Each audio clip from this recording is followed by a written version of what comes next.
Hello, everyone. How are you? Welcome back to the show. My name is Tom McCaffrey.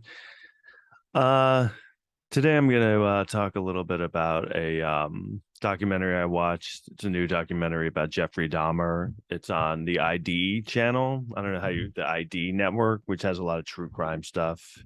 It's a lot of laughs.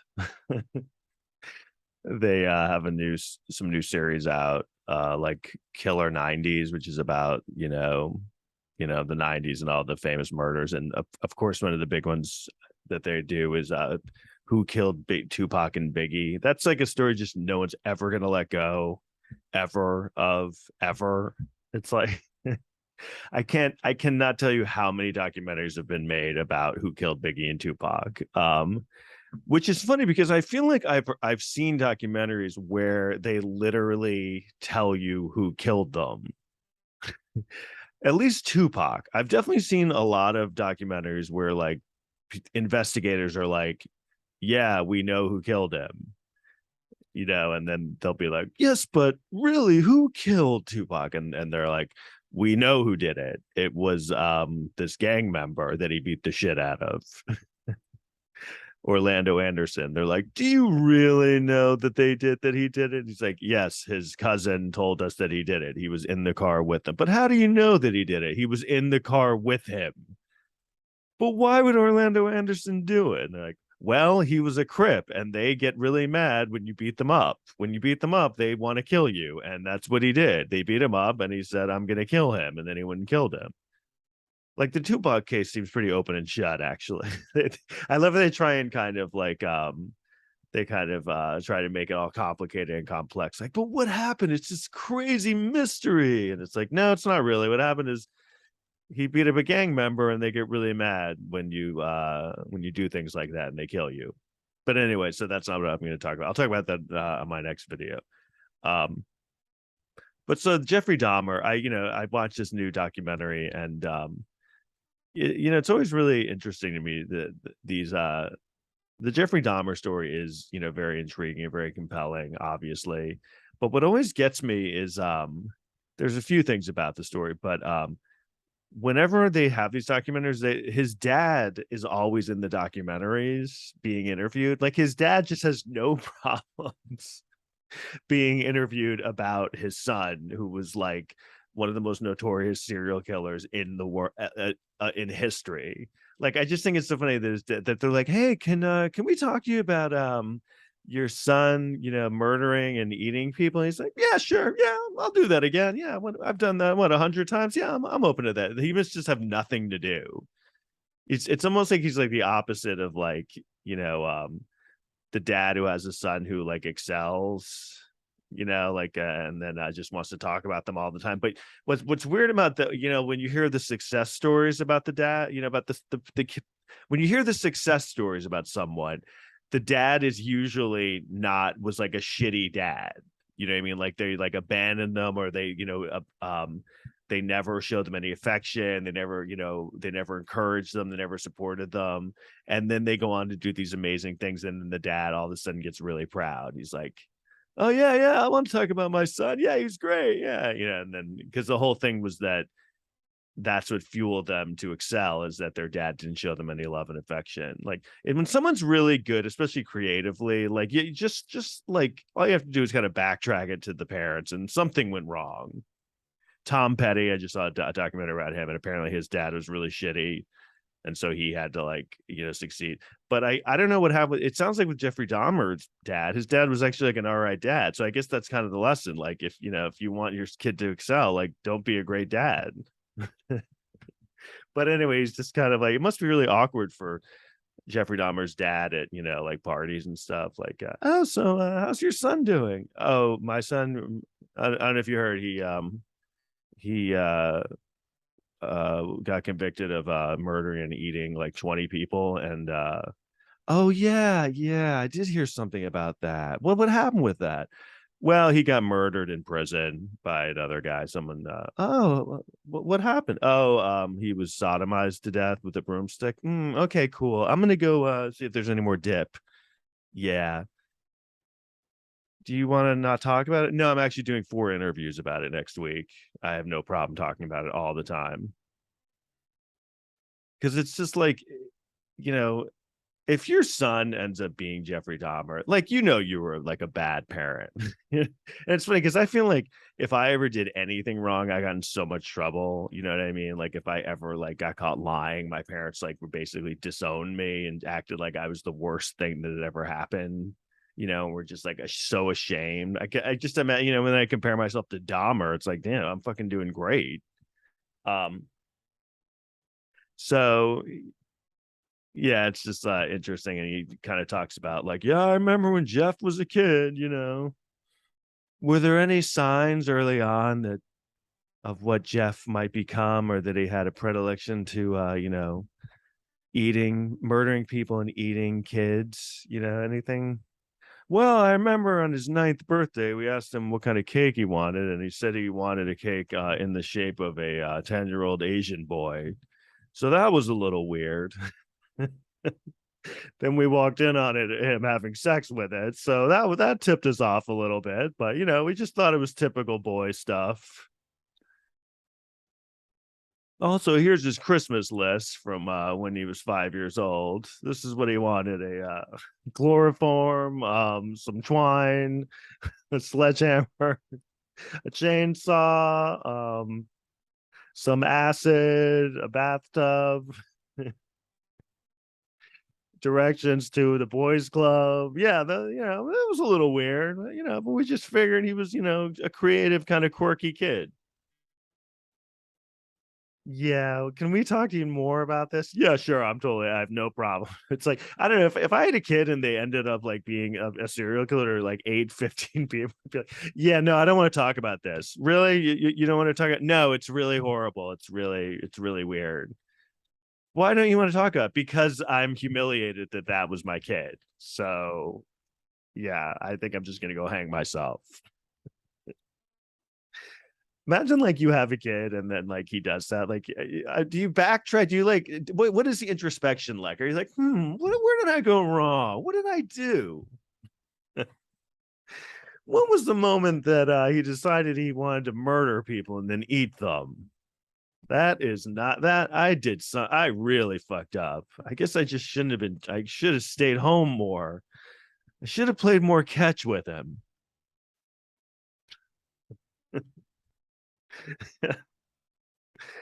It must be so humiliating for that guy to go to like family reunions. Hey man, how's it going? Good. Oh, yeah, it's pretty good. I saw that documentary you did. Yeah, where you talked about Jeffrey eating everyone again. Yeah, yeah. Cool. You came off well. Yeah, thanks a lot. I just figured I'd talk about it more. Also, there was another thing that's really disturbing in this, and they talk about it, and they interview this woman who I don't know if anyone knows the story, but basically, this is a big thing. Like 2 months before they caught him, they this woman, like a kid, he had basically like kidnapped some kid and drugged him, and he was like 14 years old, this like Asian kid, and then like the kid got out somehow, even though he was drugged and he was naked, and he was running down the street naked, and some woman saw him on the street and called the cops. And I guess it was kind of a bad neighborhood. I don't know. But like, so she calls the cops, and then I guess Jeffrey Dahmer shows up and is like, hey, that's my boyfriend.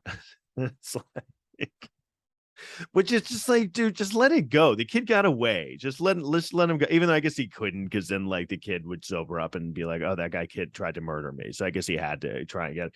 And it's like a 14-year-old kid and he's naked. He's like, yeah, it's my boyfriend. We had a fight. And the woman's like, doesn't, buy it at all, because it's fucking crazy, because it's a 14-year-old kid and he's naked and he can't talk. And so she's basically like, I'm not letting you take this kid home. And the cops finally show up, and, just the cops again to save the day. They just, they decide, like what they should do is just let this naked Asian kid who's been drugged and can't talk. They just take the white guy's word for it. Like, yeah, he's probably his boyfriend. Yeah, yeah, whatever. Nothing fishy here. Just a 14-year-old naked kid running down the street who's been drugged. And then a guy shows up and says it's his boyfriend. Yeah, all right. I'll buy it. But I guess the woman is trying to explain to the police that she doesn't believe that it's really that it's his boyfriend.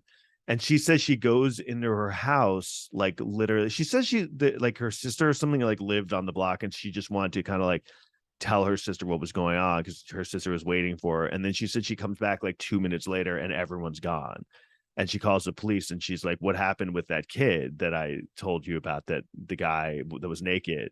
And they're like, "No, it wasn't a kid, it was an adult." And she's like, "No." They play the actual audio and she's like, "No, that was like a kid." And they're like, "No, it was an adult." They act so um condescending and patronizingly to her. They're like, "No, it was an adult. We checked it out, all right? We checked his ID. He was naked. Yeah, I know, but we just figured he was, not a kid. He couldn't talk. I know, but the other guy swore." That's just such a just more of an indication of like, white privilege. It's basically like you can be a serial killer and just like one of your victims escapes and is naked and the police are there and you can just be a white guy and show up and be like, "Yeah, no, I know him. Yeah, he's my friend. He's my boyfriend." And the police are like, "Well, that checks out. You're white, right? He's a white guy. Yeah, let him take this kid with him." A white guy would never do anything wrong ever. White guys never rape or murder people ever. I know that every single serial killer has been a white guy, but I mean, what would this white guy ever do? Like, could you imagine if like that was a black guy? If there was some naked kid on the street and some black guy showed up and he was like, "Hey, yeah, that's my friend. I'm bringing him. We got into a fight." They'd be like, they would just like shoot the black guy immediately.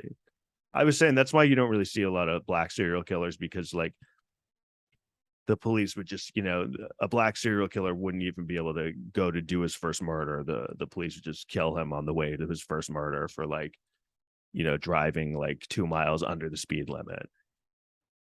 Like a black guy be like, "All right, I'm gonna do it tonight. It's my first kill." And then the cops like, "Oh fuck. Sorry, what did I do? Your tail light is dimming a little bit. You didn't signal. I wasn't turning. It doesn't matter. Hey, here's the naked 10-year-old. What should we do? Oh, here's a white guy. He said he knows him. I give him to him."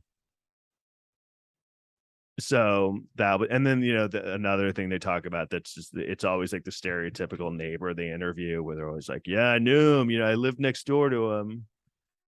Imagine like the luck of like if you end up, I've had bad neighbors before, but just imagine if like you end up next door to Jeffrey Dahmer. Even though serial killers seem to make the greatest neighbors in the world because they're always like they never complain about afterwards. They're always like, "Yeah, they were so quiet and they kept to themselves and they never disturbed me." And they were always, like I never had any complaints.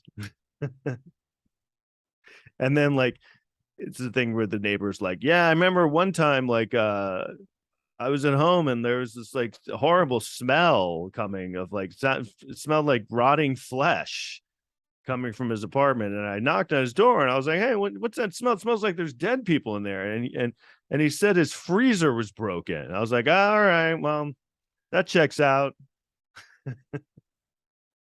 Like that's a good excuse for that. Like, "Hey man, it smells like there's dead bodies in your apartment. What's going on?" "My freezer broke. So, so it smells like dead people." Yeah, that doesn't why would your apartment smell like rotting corpses if your freezer's broken? Just, that's what it smells like when the refrigerator breaks. I've never I've had my freezer break. I've never been like, "Oh my God, it smells like there's dead people in here." "Hey Jeff, what's that chainsaw noise and that scream? What's that blood curdling screaming going on in your apartment?" "Oh, my freezer's out again." "All right." Okay, checks out. "Did you find out what that guy screaming, 'Please help me, he's murdering me'? What that was?" "Yes, freezer's on the fritz." "Oh, I figured it had to be the freezer." "Yep, let's just go back to not noticing anything ever." And then the cops show up and they're always like shocked. "Oh my God." I don't know. I feel like if I lived next door to a guy who's murdering people and eating them, I feel like I would like there would be some signs. You'd have to hear something because it wasn't like they lived in like, I mean, what kind of walls did they have? I feel like I've heard my neighbors like screaming a couple of times, and I'm like, man, they're crazy. But I guess that's, they go out, these serial killers, they go out of their way to be quiet because they don't want anyone to catch them. So, yeah, that's basically all I have to say about the Jeffrey Dahmer um documentary I watched. I'm gonna watch the and talk more about the Biggie and Tupac one. I'm sure they're gonna have some real new revelations about that. Who killed Biggie and Tupac? We know who did it. This guy said he did it. No, we don't know. We still don't know. All right, and it's just like it's so funny with the two Biggie and Tupac murders. They act like no one's been murdered in the last like 30 years. Like those are the only people that have been murdered. Like we have to solve these. It's like, yeah, there's been a lot of murders since then, so maybe we should work on those. No, these are the only interesting ones. And we're never going to solve them. Actually, we know who did it. Shut up. We don't know. Okay. Thanks a lot, and please subscribe, and I'll talk to you later. Bye bye.